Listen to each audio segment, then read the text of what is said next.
Hello guys, welcome back to the channel. So right now I have did some small points.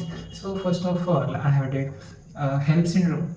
HELLP syndrome means the HELLP, which in which H stands for the hemolytic anemia, E stands for the elevated liver enzymes, and the LP, which is the low count of the platelet.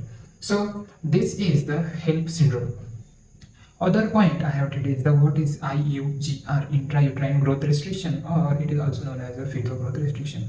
So the definition of the IUGR represents the intrauterine growth. It is actually the intrauterine growth restriction. It is also known as the FGR. So it is a syndrome where fetus fails to reach its growth potential due to the many which are due to maternal in origin, fetal in origin, and placental in origin. So basically, the fetus fails to reach its the actual potential of the growth due to this or due to that reasons, maternal, fetal, and the placental reasons.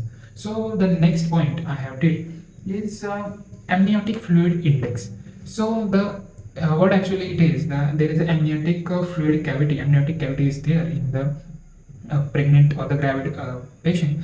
So we have to partition that amniotic cavity into the four parts, and it makes the four different pockets, and we have to just check, and we have to just calculate the length.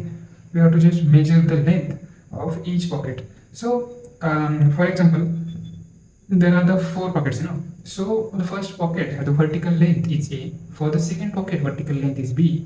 For the third pocket, the vertical length is C, and the like 4 to D. So the amniotic fluid index is what? The addition or the sum of all that vertical lengths is the amniotic fluid index. So the formula for amniotic fluid index will be the A plus B plus C plus D.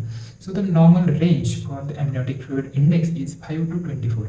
So if that index is lying just below the 5, then it is the oligohydramnios or the oligohydramnios, and if it is ranging more and the more from 25, then it is the polyhydramnios, means the fluid accumulation in the amniotic cavity is more, and it is the point of concern.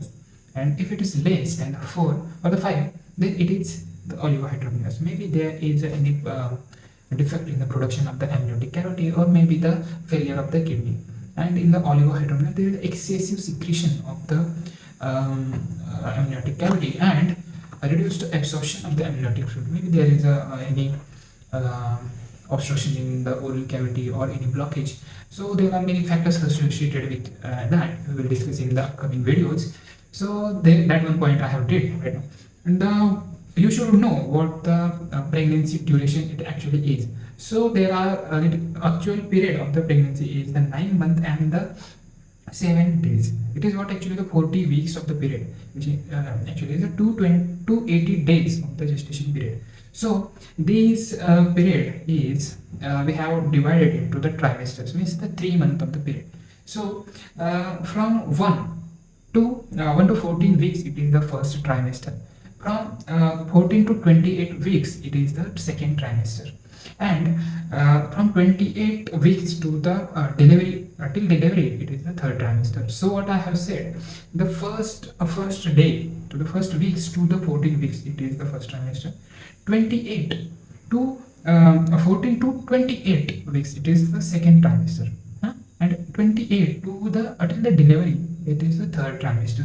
So many checkups are done according to the trimesters. These are very essential period of the range of the period. So many vaccinations, the checkups, many tests are done according to the period or according to the trimester. So another one very important point you should know, it is how to find the expected date of the delivery.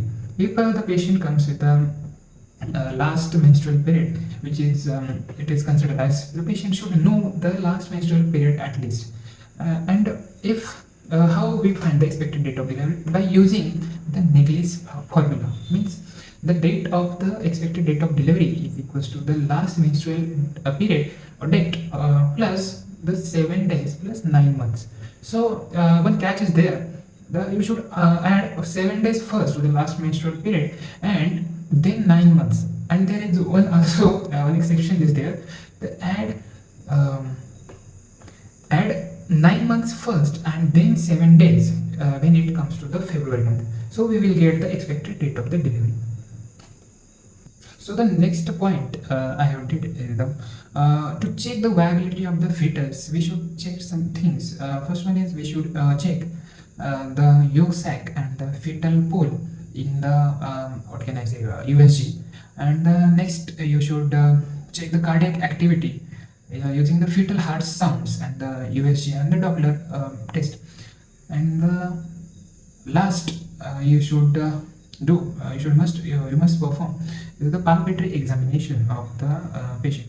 So that with that we should get the palpatory findings of the fetal organs and the fetal back hands and many more structures associated with the fetal examination. So that was the one point I have did. And mm, yeah, the one question asked to when I was giving Viva. So the ma'am have asked what are the period of antenatal visits.